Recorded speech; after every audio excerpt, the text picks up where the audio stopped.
இயேசுவின் அக்னி கிருபை ஊழியங்கள் சார்பாக பரிசுத்த இயேசுவின் நாமத்தில் உங்கள் அனைவரையும் வாழ்த்தி வரவேற்கின்றேன். கடந்த வாரங்களில் நாம் இயேசுவை பற்றி பார்த்தோம். அவர் வாயின் வார்த்தையை பார்க்காமல் அவர் நடத்தையை, அவருடைய செயல்பாடுகளை பார்த்தோம்.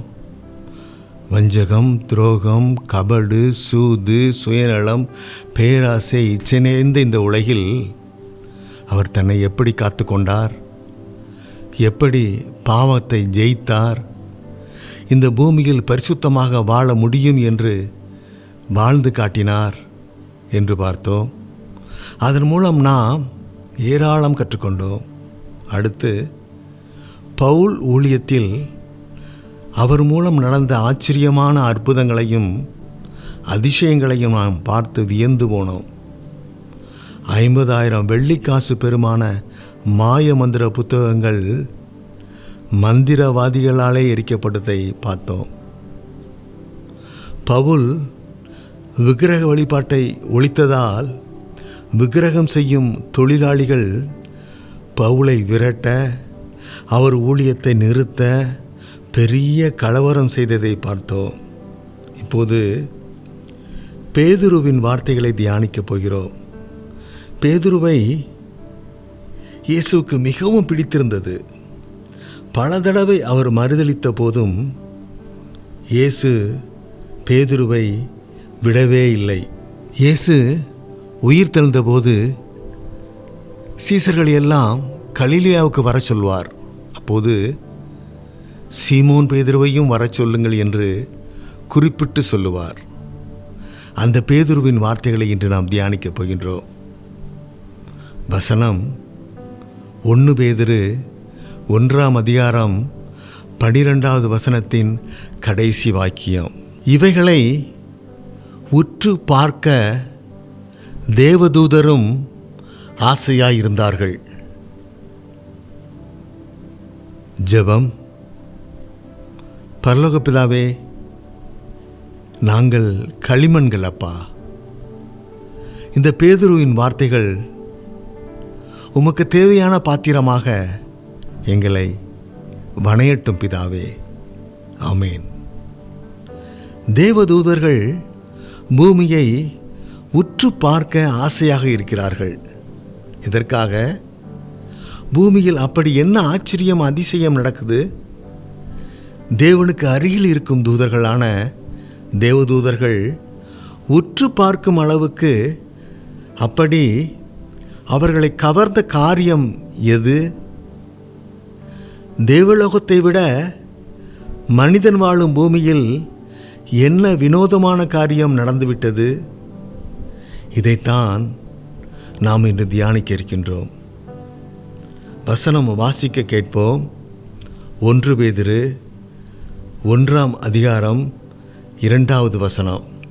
பிதாவாகி தேவனுடைய முன்னறிவிப்பின்படியே ஆவியானவரின் பரிசுத்தமாக்குதலினாலே கீழ்ப்படிதலுக்கும் இயேசு கிறிஸ்துவனுடைய இரத்தம் தெளிக்கப்படுதலுக்கும் தெரிந்து கொள்ளப்பட்ட பரதேசிகளுக்கு எழுதுகிறதாவது, கிருபையும் சமாதானமும் உங்களுக்கு பெருகக் கடவது. பிதாவாகிய தேவனுடைய முன் அறிவிப்பின்படியே ஆவியானவரின் பரிசுத்தமாக்குதலினாலே கீழ்ப்படிதலுக்கும் இயேசு கிறிஸ்துவனுடைய இரத்தம் தெளிக்கப்படுதலுக்கும் தெரிந்து கொள்ளப்பட்ட பரதேசிகளுக்கு எழுதுகிறதாவது, கிருபையும் சமாதானமும் உங்களுக்கு பெருக கடவுது. பேதுரு பரதேசிகளுக்கு எழுதுகிறார். பரதேசி என்றால் யார்? மேலே உள்ள லோகத்துக்கு சொந்தக்காரர்கள் அல்லது வேறு லோகத்திற்கு சொந்தக்காரர்கள். சுதேசி என்றால் யார்? இந்த பூமிக்கு சொந்தக்காரர்கள். நாம் எல்லோரும் மதிக்கிற மாதிரி பட்டம், பதவி, சொத்து, சுகத்தோட வாழணும் நினைத்தால் நாம் பரதேசி அல்ல, சுதேசி. இந்த பூமி தான் நிரந்தரம் என்று நம்புகிறவர்கள். ஆகவே பேதுரு நமக்கு எழுதவில்லை. நாம் பரதேசியாக இருந்தால் நமக்கு எழுதுகிறார், இந்த பூமி ஒரு கூடார வாழ்க்கை என்றும் நித்தியமாக தேவனுடன் வாழ உள்ளோம் என்று நம்பி வாழ்ந்து வந்தால் அது பரதேசி வாழ்க்கை. நாம் தெரிந்து கொள்ளப்பட்டோம் என்று வசனம் சொல்கிறது. தேவனால் நாம் முன் அறிவிக்கப்பட்டோம், முன் தெரிந்து கொள்ளப்பட்டோம். நாங்கள் அந்த வெர்ஜின் விட்ட ஊழியத்தை தொடர்ந்து நடத்திட்டு இருக்கோம். வீட்டில் ஒரு சின்ன கூட்டம் நடத்துகிறோம். ஒரு 25 பேர் வருவாங்க. நான் யாரும் வராட்டா ஏன் வரலன்னு கேட்பேன். ஆனால் வாங்கன்னு நான் அதிகமாக கூப்பிட்றது கிடையாது யாரையுமே. ஏன்னா தேவன் முன்குறித்தவர்களை அவர் கூட்டிகிட்டு வருவார். ஏன்னா எங்கள் கூட்டத்தில் சத்தியம் மட்டும்தான் நாங்கள் சொல்கிறோம். ஏசு அதை தருவது இதை தருவான்னு சொல்கிறதில்ல. வேதத்தின்படி நடந்தால் உங்களுக்கு நித்திய ஜீவன். இதுதான் எங்கள் ஐக்கியத்தினோட மோட்டோவாக இருக்குது. முதலாவது தேவனுடைய ராஜ்யத்தையும் அவருடைய நீதியையும் தேடுங்கள், அப்பொழுது இவர்கள் எல்லாம் உங்களுக்கு கூட கொடுக்கப்படும். இதுதான் எங்கள் சட்ட வாக்கியம், இதுதான் எங்கள் வசனம், நிரந்தர வசனம் எங்கள் ஐக்கியத்துக்கு.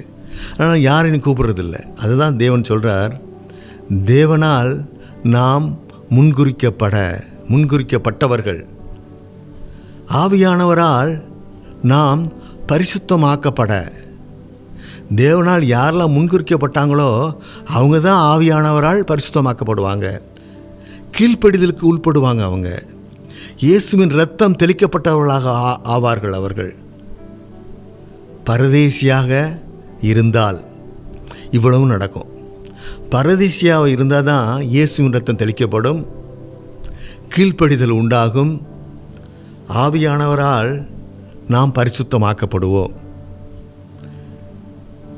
பரதேசியாக இல்லாமல் இருந்தால் இவள் எதுவும் நமக்கு கிடையாது. மேலும் பேதுரு சொல்கிறாரு, கிருபையும் சமாதானமும் பெருக கடவுது என்கின்றார். இந்த கிருபைன்னா ஒன்று எனக்கு ஒரு சம்பவம் ஞாபகத்துக்கு வருது. எங்கள் வீட்டுக்கு ஏற்ற வீட்டில் ஒரு பொண்ணு +2 படித்தா. அவள் என்ன பண்ணான்னா ஃபிசிக்ஸ், கெமிஸ்ட்ரி, பயாலஜி, மேக்ஸ் இந்த 4 பாடத்துலேயும் 200க்கு 200 மார்க் வாங்கிட்டா. அவளுக்கு கண்டிப்பாக மெடிக்கல் சீட் கிடச்சிருக்கானு. அவன் அந்த +2 பரீட்சை எழுதும் பொழுது சட்டங்கள் மாறிவிட்டது. +2 மார்க்கை மட்டும் வைத்து MBBS சீட் கொடுக்கப்படலை, என்ட்ரன்ஸ்னு ஒரு புது பரீட்சை வந்து அந்த மார்க்கை வச்சு தான் கொடுப்போம்னு சொல்லிட்டாங்க. அதனால் அந்த பொண்ணுக்கு மெடிக்கல் சீட் கிடைக்கல. இப்போ ரீசெண்டாக நான் அவளை பார்த்தேன் ஒரு கல்யாண வீட்டில் வச்சு. என்னம்மா பண்ணுறான்னு கேட்டேன். சித்தா டாக்டருக்கு படிச்சிருக்கிறா, ஆனால் ஹவுஸ் ஒய்ஃபாக தான் இருக்கிறாவா. பார்த்தீங்களா, ஒரு பாடத்தில் மேக்ஸில் 200 மார்க் எடுக்கிறதே கஷ்டம், 4 பாடத்தில் 200 மார்க் எடுத்த பொண்ணால் மெடிக்கலுக்கு போக முடியல. கிருபை அவர் கிருபை இல்லாமல் இருந்தால் எதுவுமே இருக்காது. என்ன செஞ்சாலும் அவர் கிருபை தான் அதை நிறைவு பண்ணும், அதை முழுமையடைய வையும், அது வெற்றி கொடுக்கும் அதுக்கு. அதே போல் சமாதானமும் நம்மளுக்கு பெருக கடவுது என்கிறார். ரீசெண்டாக ஒரு சில ஆண்டுகளுக்கு முன்னால் கர்நாடகாவில் ஒரு பெரிய காப்பி எஸ்டேட் அதிபர் 2000 கோடிக்கு பெருமான சொத்து அவற்று இருந்துச்சு. அவர் காவிரி நதியை, புரண்டு ஓடுகிற காவிரி நதியை பார்த்துக்கிட்டே இருந்தார். டிரைவர் பக்கத்தில் நின்று இருக்கார். காவிரி வெள்ளம் ஓடுது, காவிரியை பார்த்து நம்ம முதலாளி ரசிச்சிட்டு இருக்காருன்னு சொல்லி அந்த டிரைவர் நினைத்து கொண்டிருந்தார். ஆனால் அவர் டப்புன்னு காவிரி நதிக்குள் விழுந்து சூசைட் பண்ணிக்கொண்டார், தற்கொலை பண்ணிக்கொண்டார். அவர் கடன் இருந்துச்சு, ஆனால் அவர் சொத்துக்கு உட்பட்ட கடன் தான், அந்த 2000 கோடி சொத்துக்கு உட்பட்ட கடன் தான் இருந்துச்சு. ஆனால் அவரால் சமாதானம் இருக்க முடியல. எத்தனை 1000 கோடி இருந்தாலும் சமாதானம் கிடைக்காது. இயேசு தான் சமாதானத்தை கொடுக்கணும். அதை தான் பேதுரு நம்மளுக்கு தருவேன்னு சொல்கிறார். அழியும் உலக தேவை கூட கொடுக்கப்படும். அழியும் உலக பொருளால் நாம் இயேசுவின் பிள்ளை என்று இந்த பூமியில் நிரூபிக்க தேவன் சொல்லவில்லை. பரதேசியாக வாழ்ந்துதான் இயேசுவின் பிள்ளை என்று தேவன் நிரூபிக்க சொல்கின்றார். எளிமையாக வாழ சொல்கின்றார். நாம் பரதேசியாக வாழ்ந்தால்தான் நாம் இயேசுவின் இரத்தத்திற்கும் கீழ்ப்படிதலுக்கும் பரிசுத்தத்திற்கும் தேவனால் தெரிந்து கொள்ளப்படுவதற்கும் நாம் சொந்தக்காரர்கள் ஆகிறோம் என்று பேதுரு சொல்கின்றார். அப்போது பணக்காரர்களுக்கு இந்த சிலாக்கியம் கிடையாதா என்றால் அப்படியல்ல. எவ்வளவு சொத்து வைத்திருந்தாலும் இவர்கள் எல்லாம் தேவன் கொடுத்தது என்று இருதயத்தில் உணர்ந்து அந்த சொத்தால் வரும் புகழ் பெருமையை இதயத்தில் வைக்காமல் அதை புறம்பே தள்ளி மனதில் பரதேசியாக வாழ்ந்தால் பணக்காரர்களுக்கும் இது பொருந்தும். கோரேஸ் ராஜா நேபுகாத்நேச்சார் பையன் பாபிலோனை அரசாண்டு இருக்கும்போது பாபிலோனை கைப்பற்றி கொண்டார். கோரேஸ் பாபிலோனுக்கு வரும்பொழுது பாபிலோனில் உள்ள எல்லாருமே குடிச்சிட்டு படுத்திருந்தாங்களாம். தன்னிலை தெரியாமல் குடிச்சிட்டு கிடந்தாங்களாம். கோரேஸ் ராஜாவுடைய பட்டயத்தில் ரத்தம் படவே இல்லை. கோரேஸ் ராஜா அந்த பாபிலோனை சுற்றி ஒரு ஒரு அகழி ஓடி இருக்குது. அந்த அகழியோடைய தண்ணியை மட்டும் திருப்பி விட்டுட்டு அகழியை கடந்து அரண்மனைக்குள்ளே போய் சிங்காசனத்தில் உட்காந்துக்கிட்டார். கோரேஸ் ராஜா சொன்னார், எனக்கு கொடுத்ததெல்லாம் தேவன் கொடுத்தார், என் சொத்து எல்லாம் தேவன் கொடுத்தார் என்று சொன்னார். அவர் தான் செருபேபால் மூலமாக அந்த 2வது தேவாலயத்தை கட்ட முயற்சி எடுத்தார். யூதர்களெல்லாம் நீங்கள் எருசலேமுக்கு போய் தேவாலயத்தை கட்டுங்கள் என்று காணிக்கை கொடுத்து அனுப்பினார். அவர் எல்லாமே தேவன் கொடுத்தது என்று உணர்வோடு இருந்தார். அதே போல உணர்வோடு இருந்தால் அவர்களும் பரதேசிகள்தான். அதே சமயம் ஏழையாக பரதேசி போல வாழ்ந்து கொண்டு இருப்பவர்கள் மனதில் உலகம், பணம், சொத்து, பதவி மேல் ஆசை கொண்டு கிடைக்கவில்லையே என்று வருத்தத்துடன் வாழ்ந்தால் இவர்கள் பரதேசி அல்ல. ஆகவே பரதேசியாக வாழ்வது என்பது புறஞ்சாதி மக்கள் போல காவி உடை கட்டி தெருவாக போவது அல்ல, மனதில் பரதேசியாக வாழ்வதே ஆகும். எல்லோரிடமும் தாழ்மையாக, அன்பாக, பணிவாக வாழ்வதே ஆகும். அப்படி வாழ்பவர்களுக்குத்தான் பேதுரு எழுதுகிறார். வசனம் வாசிக்க கேட்போம். 1 பேதுரு 1ஆம் அதிகாரம் 11-12 வசனங்கள். தங்களில் உள்ள கிறிஸ்துவின் ஆவியானவர் கிறிஸ்துவுக்கு உண்டாகும் பாடுகளையும் அவைகளுக்கு பின்வரும் மகிமைகளையும் முன்னறிவித்த போது இன்ன காலத்தை குறித்தார் என்பதையும் அந்த காலத்தின் விசேஷம் இன்னதென்பதையும் ஆராய்ந்தார்கள். தங்கள் நிமித்தமல்ல, நமது நிமித்தமே இவைகளை தெரிவித்தார்கள் என்று அவர்களுக்கு வெளியாக்கப்பட்டது. பரலோகத்தில் இருந்து அனுப்பப்பட்ட பரிசுத்த ஆவியினாலே உங்களுக்கு சுவிசேஷத்தை பிரசங்கித்தவர்களை கொண்டு இவைகள் இப்பொழுது உங்களுக்கு அறிவிக்கப்பட்டு வருகிறது. இவைகளை உற்று பார்க்க தேவதூதரும் ஆசையாயிருக்கிறார்கள். இயேசுவின் இந்த பாடுகள்,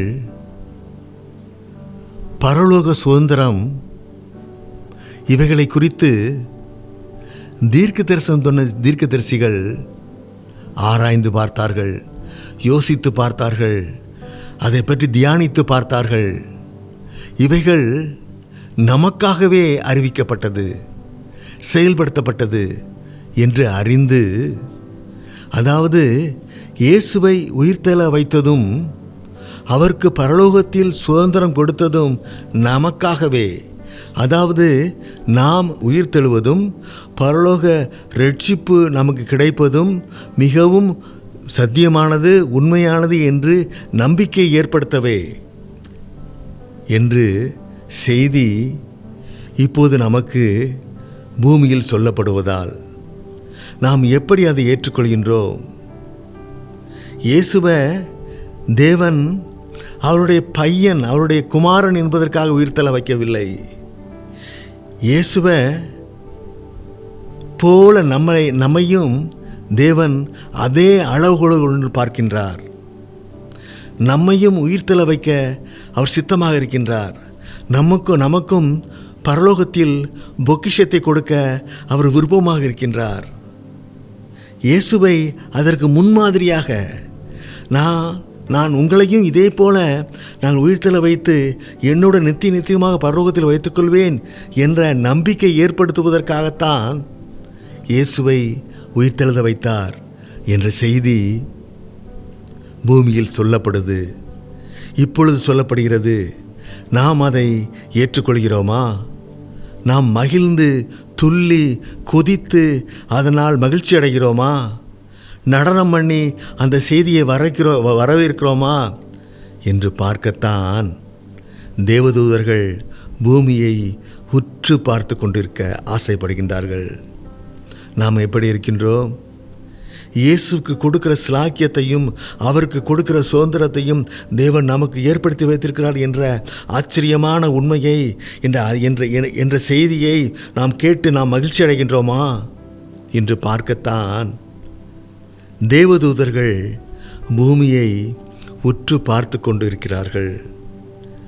தேவன் இயேசுவையும் நம்மையும் ஒன்றாகவே பாவித்து நடத்துகின்றார். இயேசுவுக்கு கொடுக்கும் மகிமையையே நமக்கும் கொடுக்க சித்தமாக இருக்கிறார். அதைத்தான் ஆபிரகாம் சொல்கின்றார். ஆபிரகாம் காத்து கொண்டிருக்கிறேன் என்கிறார். எபிரேயர் 11வது அதிகாரம் 9-10 வசனங்களை வாசிக்க கேட்போம். விசுவாசத்தினாலே அவன் வாக்குத்தத்தம் பண்ணப்பட்ட தேசத்திலே பரதேசியைப் போல் சஞ்சரித்து அந்த வாக்குத்தத்தத்திற்கு உடன் சுதந்திரராக ஈசாக்கோடும் யாக்கோபோடும் கூடாரங்களிலே குடியிருந்தான். ஏனெனில் தேவன் தாமே கட்டி உண்டாக்கின அஸ்திபாரங்கள் உள்ள நகரத்துக்கு அவன் காத்திருந்தான்.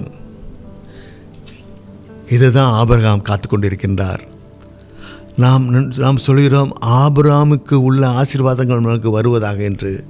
ஆபிரகாம் இந்த ஆசீர்வாதத்துக்காக தான் காத்து கொண்டிருக்கின்றார். அதைத்தான் பேதுரு சொல்கின்றார். அதை கேள்விப்பட்டு நாம் எப்படி உணர்கின்றோம் என்பதை தான் தேவதூதர்கள் பார்க்க ஆசையாக இருக்கிறார்கள். அடுத்து 1 பேதுரு 1ஆம் அதிகாரம் 6-7 வசனங்களை வாசிக்க கேட்போம். இதிலே நீங்கள் மிகவும் சந்தோஷப்படுகிறீர்கள். என்றாலும் துன்பப்பட வேண்டியது அவசியமானதால் இப்பொழுது கொஞ்ச காலம் பலவிதமான சோதனைகளினாலே துக்கப்படுகிறீர்கள். அழிந்து போகிற பொன் அக்கினியினாலே சோதிக்கப்படும். அதை பார்க்கிலும் அதிக விலையேற பெற்றதாயிருக்கிற உங்கள் விசுவாசம் சோதிக்கப்பட்டு இயேசு கிறிஸ்து வெளிப்படும் போது உங்களுக்கு புகழ்ச்சியும் கனமும் மகிமையும் உண்டாக காணப்படும். இந்த பரலோக சுதந்திரம் நமக்கு மகிழ்ச்சி தந்தாலும் கொஞ்ச காலம் பலவித சோதனையால் துக்கம் உண்டாகும். தங்கம் பார்த்தாலே தெரியும் தங்கம் தங்கம் என்று. ஆனால் அதுவும் சோதிக்கப்படுகின்றது, அக்னிக்குள் போட்டு சோதிக்கப்படுகின்றது. அதே போல நமது விசுவாசமும் சோதிக்கப்படும். இயேசு சோதிக்கப்பட்டார்.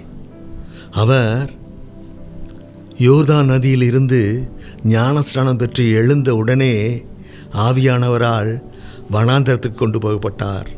அங்கு 40 நாள் பிசாசினால் சோதிக்கப்பட்டார்.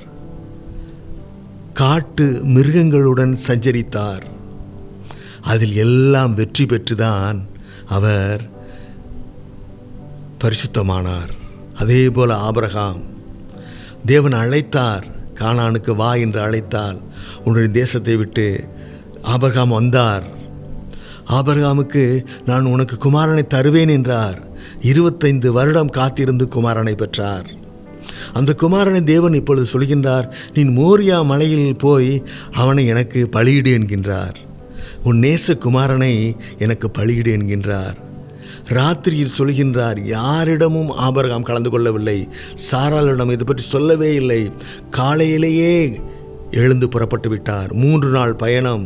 அந்த 3 நாள் பயணமும் ஆபிரகாமின் முடிவை மாற்றவில்லை, யோசிக்க வைக்கவில்லை. மகன் கேட்கின்றான், எங்கே போகிறோம் என்று. பலி கொடுக்க போகிறோம் என்று சொல்கின்றார். ஆடு எங்கே என்கின்றான். தேவன் தருவார் என்கின்றார். அப்படி விசுவாசமாக போய் கத்தியை எடுத்து ஈசாக்கு மேல் வீசு வரைக்கும் விசுவாசம் குறையவில்லை.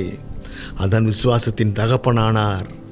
அதற்கு பின்னால் தான் அவருக்கு வானத்து நட்சத்திரங்களைப் போல சந்ததியை கொடுக்க ஆரம்பித்தார் தேவன். யோசேப்பு எல்லா சகோதரர்களும் உனக்கு பணிவார்கள் என்று அவன் சொப்பனம் காண்கின்றான். இதை அவன் பெற்றோர்களிடமும் சகோதரரிடம் சொல்கின்றான். எல்லோரும் அவனை போட்டு அடிக்கிறார்கள், குழியில் தூக்கி போடுகின்றார்கள். 20 வெள்ளிக்காசுக்கு விற்கப்படுகின்றான். செய்யாத குற்றத்திற்கு இரும்பு கதவுக்குள் சிறையாக இருக்கின்றான். அவன் எல்லா கட்டத்திலையும் இயேசுனுடைய கட்டளையும் கற்பனையும்படி சரியாக நடந்தான்.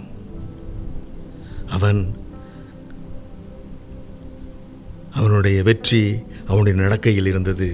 தானியேல் 3 வேளை ஜெயித்தார். ஜெயிப்பதில் அவர் எந்த விதமான தடங்களும் எந்த விதமான மாறுபாடும் அவருக்கு ஏற்படவில்லை. நீ ஜெபித்தால் உனக்கு சிங்ககவியில் போடும் தண்டனை என்று சொன்ன பிறகும் அவர் ஜெபித்தார். விசுவாசம், தேவனால் எல்லாம் கூடும் என்ற விசுவாச வீரராக இருந்தார்கள். ஆகவே அவர்கள் பரலோக சுதந்திரத்தை பெற்றுக்கொண்டார்கள். பூமியிலேயும் அவர்கள் பேர் பெற்று வாழ்ந்து கொண்டிருக்கின்றார்கள். இவர்கள் எல்லாம் அவர் கட்டளைப்படி, இயேசுனுடைய கட்டளைப்படி நடந்து சோதனையை வென்றார்கள். ஆனால் நாம் எப்படி இருக்கின்றோம்?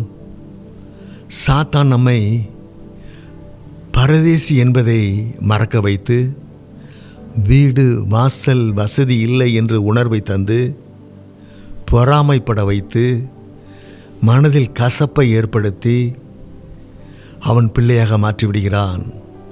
நேரத்தை எல்லாம் மற்றவர்களை பற்றியே யோசிக்க வைத்து நம்மை உழைக்க விடாமல், நம்மை பற்றி யோசிக்க விடாமல் தடுத்து, வறுமையை கொண்டு வந்து கடன் வாங்க வைத்து நமது பரம்பரையையே கஷ்டத்துக்குள் தள்ளிவிடுகின்றான். தேவன் சொல்கிறார், பொறாமையை விட்டுவிடு, பெருமையை விட்டுவிடு. என்னை துதிக்கிற வாயால் பிறரை குறை சொல்லும் சாத்தான் வேலையை செய்யாதே என்று. உன்னை பசியில் வாட விட்டேனா? வெயிலிலும் மழையிலும் நனைய விட்டேனா? உடுக்க துணி கொடுக்கவில்லையா? ஏன் அடுத்தவர்களையே பார்த்து கொண்டு இருக்கிறார் என்று கேட்கின்றார். உன்னை நீ பார், நம்மை நாம் பார்க்க வேண்டும். உனக்கு சுகத்தை கொடுத்திருக்கின்றேன், ஆரோக்கியத்தை கொடுத்திருக்கின்றேன் என்று தேவன் சொல்கின்றார். உலக தேவைகள் எல்லாம் கூட கொடுக்கப்படும். ஆனால் முதலில் வேதத்தில் சொல்லப்பட்டபடி வாழ்க்கையை மாற்றி அமை என்று சொல்கின்றார்.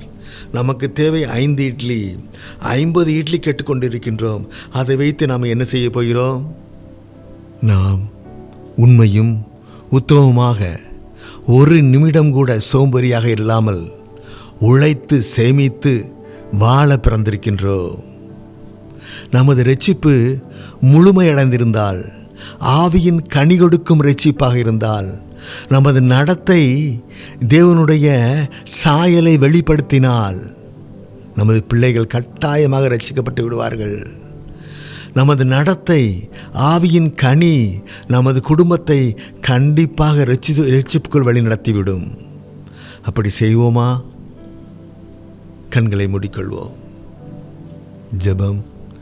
பரலோக பிதாவே, இயேசுவை போல நீர் உமது மகனாக எங்களை பாவித்து வைத்த தயவுக்காக நன்றி அப்பா.